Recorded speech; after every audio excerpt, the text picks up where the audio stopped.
السلام علیکم ورحمۃ اللہ وبرکاتہ۔ الحمدللہ رب العالمین، والصلاۃ والسلام علی اشرف الانبیاء والمرسلین وعلی آلہ وصحبہ اجمعین۔ آج کی اس باوقار مجلس میں تشریف لانے والے ہمارے معزز مہمانان، سرپرستان، عزیز طلباء و طالبات،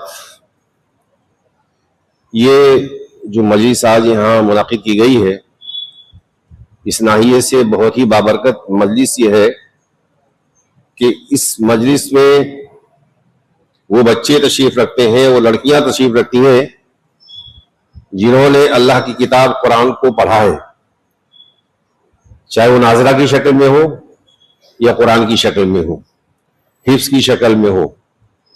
دین کی بنیادی باتیں اور دین کا علم حاصل کرنا ہر مسلمان کے لیے لازم و ضروری ہے۔ میں سب سے پہلے والدین کو مخاطب کر کے کہنا چاہوں گا کہ سب سے پہلے والدین کو اپنے بارے میں غور کرنا چاہیے کہ ہم نے دین کا علم کس حد تک حاصل کیا ہے۔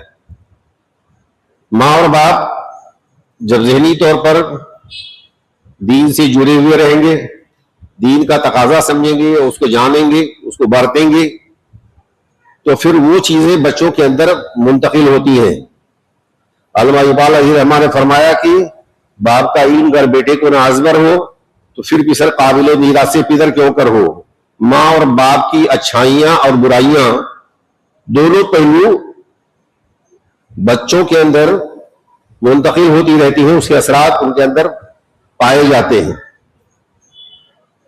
تو ہمیں چاہیے کہ ہم اپنے بچوں کو صحیح طور پر ان کی رہنمائی کریں، لیکن اس سے پہلے ضروری یہ ہے کہ خود ہمارے والدین جو سرپرستان یہاں موجود ہیں، انہیں خود جو ہے دین کا علم حاصل کرنا چاہیے۔ بنیادی علم حاصل کرنا ہر مسلمان کے لیے ضروری ہے۔ اللہ رب العالمین نے اپنے نبی رحمت صلی اللہ علیہ وسلم کے ذریعے ہمیں یہ تعلیم دی ہے کہ طلب العلم فریضۃ علی کل مسلم، دین کا علم حاصل کرنا یہ ہر مسلمان پر فرض ہے۔ مسلم کے اندر مومن مرد اور مومن عورتیں دونوں شامل ہیں۔ دین کا علم جب ماں باپ کو رہے گا تو اس کی فکر مندی میں پھر بچے بھی پرورش پائیں گے، اور بچوں کے اندر جو ہے دین کا علم حاصل کرنے کا حوصلہ بھی پیدا وہ کر سکیں گے۔ بہت بار ایسا ہوتا ہے، دیکھا جاتا ہے کہ ماں باپ بچوں کو صحیح طریقے پر نہ وہ تعلیم دے پاتے ہیں، نہ اس کی تربیت کر پاتے ہیں۔ یہ لازمی طور پر یہ بات اس لیے پیدا ہوتی ہے کہ خود ماں اور باپ دین سے بے بہرہ ہوتے ہیں۔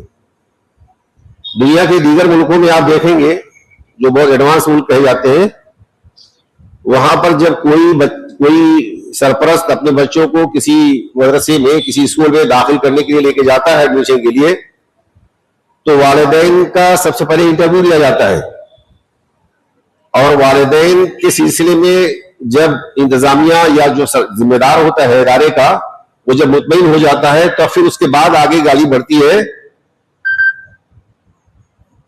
بچے کے ایڈمیشن کے مسئلے میں۔ اگر ماں اور باپ فیل ہو گئے، اگر گارجین فیل ہو گئے، سرپرست فیل ہو گئے، تو ایسے بچوں کا ایڈمیشن نہیں دیا جاتا ہے۔ تو ماں اور باپ کا انٹرویو پہلے ہوتا ہے، اور جو بچہ ایڈمیشن لینا چاہتا ہے کسی اسکول کے اندر، اس کا ایگزام، اس کا انٹرویو بعد میں ہوتا ہے۔ تو ہمیں چاہیے کہ ہم اس سلسلے میں غور کریں، فکر کریں، اور ہمارے اپنے سرپرستان خود دین کا علم حاصل کریں اور اپنے بچوں کو دین کا علم سکھانے کی کوشش کریں۔ اسلام کی جو خوبیاں ہیں، اس کی جو اچھائیاں ہیں، وہ دنیا کا کوئی بھی بندہ، دنیا میں بسنے والا کوئی بھی انسان، چاہے وہ مسلم ہو یا کافر، اسلام کی خوبیوں کو جو بھی اپنائے گا وہ اس دنیا میں کامیاب ہوگا۔ اسلام کی خوبیاں مثلا یہ کہ سچ بولنا، ایمانداری سے کوئی بھی کام کرنا، وعدہ پورا کرنا، اور کسی کے ساتھ دھوکہ نہیں دینا، ناپ و تول میں کمی نہیں پیدا کرنا، تجارت میں ایمانداری اور شفافیت پیدا کرنا۔ یہ بہت ساری ایسی خوبیاں ہیں اس طرح کی کہ وہ چاہے مومن اس کو اپنائے یا کافر اپنائے، یہ خوبیاں اسلام کی ہیں، اور اس کو اپنانے والا چاہے وہ مومن ہو یا کافر، اس کا فائدہ دنیا میں اسے ضرور ملے گا اور ملتا ہے۔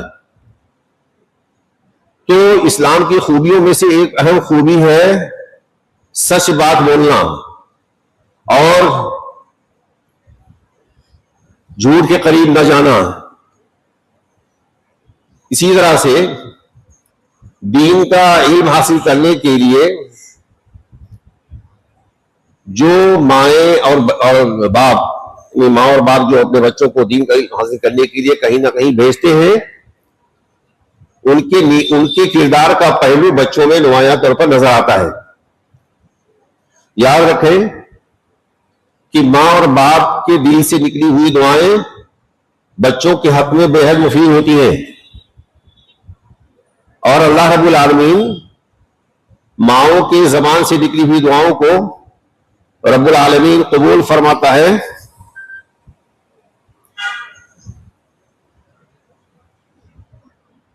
ماں کی دعا بچوں کے حق میں انتہائی کارگر و مفید ہوا کرتی ہے۔ چھوٹا سا واقعہ آپ کو بتاتا ہوں۔ امام بخاری علیہ الرحمہ، امام بخاری کا نام آپ نے سنا ہوگا، بخاری نام کی یہ کتاب ہے صحیح بخاری، اس میں رسول علیہ الصلوۃ والسلام کی احادیث جمع کی گئی ہیں۔ اللہ کی کتاب کے بعد اس کتاب کا درجہ ہے۔ بخاری شریف کے اندر جو کتابیں، جو احادیث جمع کی گئی وہ امام بخاری علیہ الرحمہ نے اس کو جمع کیا ہے۔ بچپن میں وہ ان کی بینائی انتہائی کمزور تھی اور انہیں بہت ہی کم نظر آتا تھا، بے بس تھے۔ ان کی والدہ انتہائی نیک خاتون تھی، اللہ کی برگزیدہ بندی تھی۔ وہ مسلسل اپنے رب کے حضور اپنے سجدوں میں اپنے بیٹے کی بینائی کے لیے دعائیں کرتی رہتی تھی اور رب العالمین سے امید رکھتی تھی کہ ہماری دعا انشاءاللہ ضرور قبول ہوگی۔ بالآخر ایک دن وہ رات میں سوئی ہوئی تھی اور خواب میں انہوں نے دیکھا کہ میرے بیٹے کی بینائی واپس آ گئی ہے۔ بیٹے کو مارے خوشی کی اٹھ کر کے جب نیند سے بیدار ہوئی تو بیٹے کو جگایا اور پوچھا، بیٹا تمہیں نظر آتا ہے میں کہاں ہوں؟ تمہیں دکھائی دیتا ہے؟ تو امام بخاری علیہ الرحمہ نے فرمایا کہ ہاں اماں میں دیکھ رہا ہوں کہ آپ کہاں ہیں۔ گویا کہ رب العالمین نے ماں کی زبان سے اور دل سے نکلی ہوئی دعا کو اللہ رب العالمین نے قبول فرما لیا تھا اور ان کے بیٹے کی بینائی کو اللہ تعالیٰ نے واپس کر دیا۔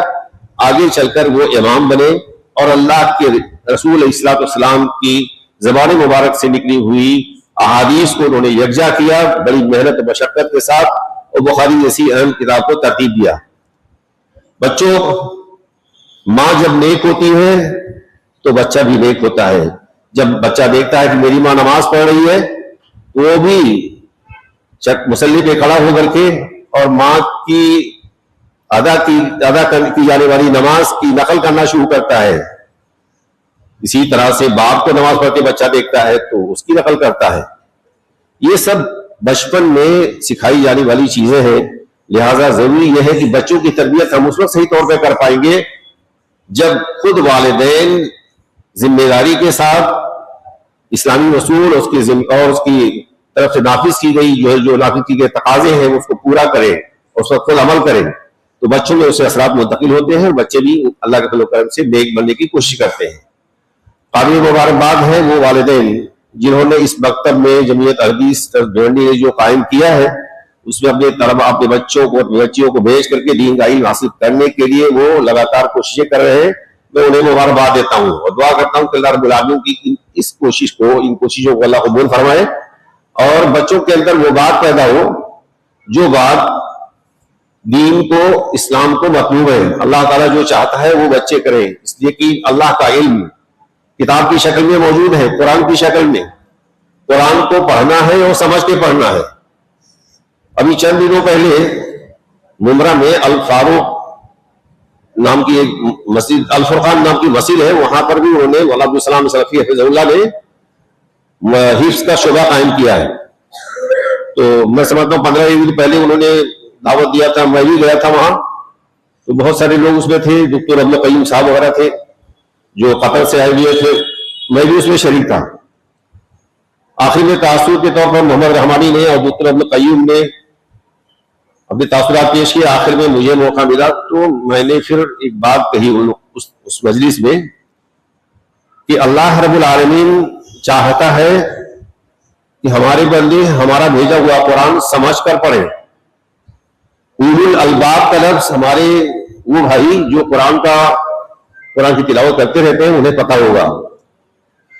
کہیں آتا ہے فاعتبروا یا اولی الالباب, ایک مقام پر آتا ہے ان فی خلق السماوات والارض واختلاف اللیل والنہار لآیات لأولی الالباب. میں نے کہا ہم نے جو ادارے قائم کر رکھے ہیں یا ہمارے بڑوں نے جو ادارے قائم رکھے ہیں جس میں اعلیٰ تعلیم کا انتظام ہے, وہاں اس فیکلٹی کو بھی رواج دینا چاہیے کہ ہمارے بچے اولو الالباب بن کے نکلیں, قرآن کی سمجھ ایسی ہو اس کے اندر اللہ رب العالمین نے بے شمار موتیاں پوشیدہ کر رکھی ہیں. قرآن کا علم ایسا گہرا سمندر ہے کہ اس گہرائی تک کوئی بندہ اب تک پورے طور پر نہیں کہہ سکتا ہے کہ میں پہنچ چکا ہوں. رب العالمین کا بھیجا وہ قرآن ہے, اس کو پیارے رسول نے سمجھا, اللہ رب العالمین نے اپنے نبی محترم کو سمجھایا, پیارے رسول نے سمجھا, لیکن ہم انسانوں کی رسائی اب تک شاید وہاں تک نہیں پہنچی ہے جہاں تک پہنچنا چاہیے. اور اس کے روز اہل علم اس پر غوطہ لگاتے رہتے ہیں, نئی نئی باتیں سامنے آتی رہتی ہیں. اہل علم سے مراد وہ لوگ بھی اس میں داخل ہیں جو سائنس اور ٹیکنالوجی کے میدان میں کام کرتے ہیں, وہ قرآن کی آیات کو سامنے رکھ کر کے غور و فکر کرتے ہیں تو اس نتیجے پر پہنچتے ہیں. قرآن میں ہم جس نتیجے پر آج میڈیکل سائنس میں ہم پہنچے ہوئے ہیں, یہ اللہ تعالیٰ نے قرآن کے اندر آج سے 1400 سال پہلے بتا دیا تھا اپنے نبی محترم حضرت محمد صلی اللہ علیہ وسلم کو. یہ بہت اہم بات ہے. سائنس اور ٹیکنالوجی کے میدان میں جو لوگ اس وقت کام کر رہے ہیں وہ کہیں نہ کہیں اللہ رب العالمین کے بھیجے ہوئے قرآن کو معجزہ ہونے کو اعتراف کرتے ہیں, اور صرف اعتراف نہیں کرتے ہیں بلکہ اس کے اندر غوطہ زنی کرتے ہیں اور اس میں سے موتیاں نکالتے ہیں. یہ بہت اہم بات ہے. اللہ رب العالمین نے جو قرآن کی شکل میں ہمیں اللہ نے کتاب دی ہے, یہ کتاب ہدایت ہم تمام مسلمانوں کے لیے ہے, بلکہ اس سے آگے بڑھ کر تمام انسانیت کے لیے کتاب بھیجی گئی ہے.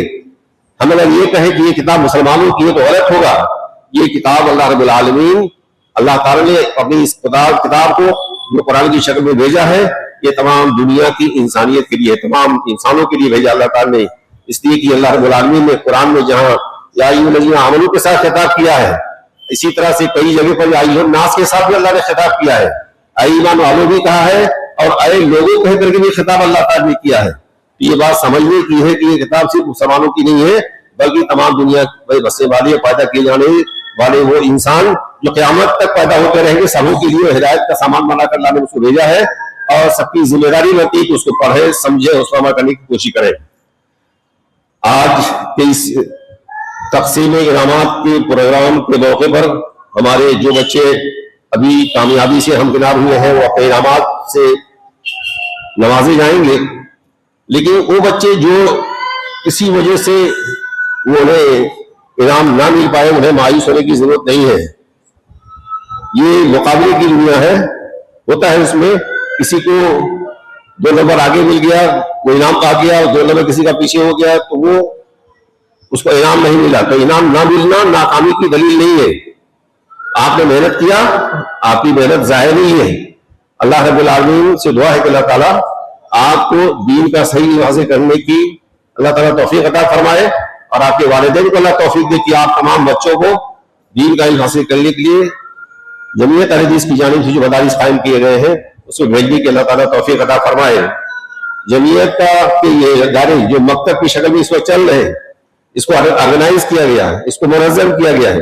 پہلے مکتب چلتے تھے, نہ کوئی پروگرام ہوتا تھا, نہ کوئی سمجھ میں آتا تھا کہ کیا پروگرام چل رہا ہے, بچوں نے کیا پڑھا ہے اور کیا نہیں پڑھا ہے, دعائیں کیا یاد کی جا رہی ہیں, نماز کے طریقے سکھائی جا رہی یا نہیں, یہ ساری باتیں اس پر توجہ نہیں لی جاتی تھی. لیکن گزشتہ چند سالوں سے الحمدللہ جماعت کے ذمہ داروں نے محسوس کیا کہ اپنے ہی جماعت کے ایسے علماء کا انتخاب کیا گیا جو دین کا صحیح علم رکھتے ہیں اور اللہ کے راستے میں آگے بڑھ کر کے کچھ کام کرنے کا جذبہ رکھتے ہیں.